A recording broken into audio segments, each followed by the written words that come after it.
उत्तराखंड एक ऐसी देवभूमि प्रदेश है जहां आकाश को छूते पहाड़, कलकल करती नदियां और आस्था की गूंज एक साथ सांस लेती हैं। जहां परंपरा की जड़ें और प्रगति की शाखाएं साथ साथ बढ़ती हैं। आज हम इसी पावन धरती के एक शहर की कहानी सुनाने आए हैं।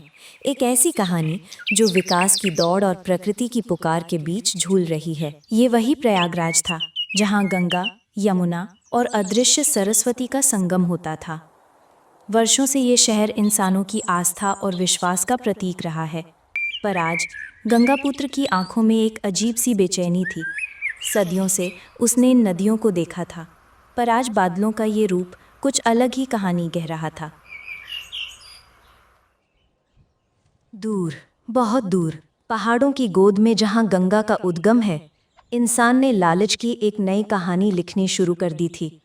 पहाड़ काटे जा रहे थे, जंगल उजड़ रहे थे। प्रकृति का ये दर्द शायद बादलों की आंखों से टपकने वाला था। वो दर्द था जिसने बादलों को तोड़ कर रख दिया।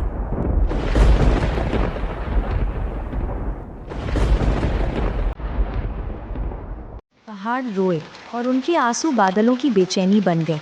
जो बादल वर्षों से पहाड़ों की चोटियों पर विश्राम करते थे, आज वे क्रोधित होकर बरस रहे थे। ये सिर्फ बारिश नहीं थी, ये प्रकृति का जवाब था, मनुष्य के हर उस वार का जो उसने इस धरती पर किया था।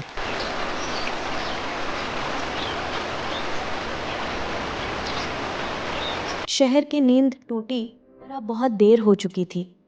सड़कों पर भगदड़ मच गई। वे लोग जो कल तक अपने घरों में सुरक्षित महसूस कर रहे थे, आज जीवन बचाने के लिए भाग रहे थे। ये सिर्फ पानी नहीं था, ये प्रकृति का सैलाब था जिसने पल भर में इंसानी बस्तियों को उजाड़ दिया। विकास के नाम पर बनाए गए पुल और सड़कें आज प्रकृति के क्रोध के सामने बेबस थे। वे पुल जो कभी दो किनारों को जोड़ते थे, आज खुद टूटकर अलग हो गए थे। प्रकृति ने दिखा दिया कि जब वो पलटवार करती है तो इंसान का बनाया कोई भी निर्माण टिक नहीं पाता। गंगा पुत्र का दर्द। और गंगा पुत्र जिसने अपनी पूरी जिंदगी गंगा की सेवा में बिता दी, आज अपनी माँ को इस रूप में देखकर टूट गया था। उसने कहा, हे मनुष्य, तूने गंगा का सम्मान करना छोड़ दिया। तूने पहाड़ और पेड़ों को काटा और अब प्रकृति ने तेरी हर एक गलती का हिसाब ले लिया है।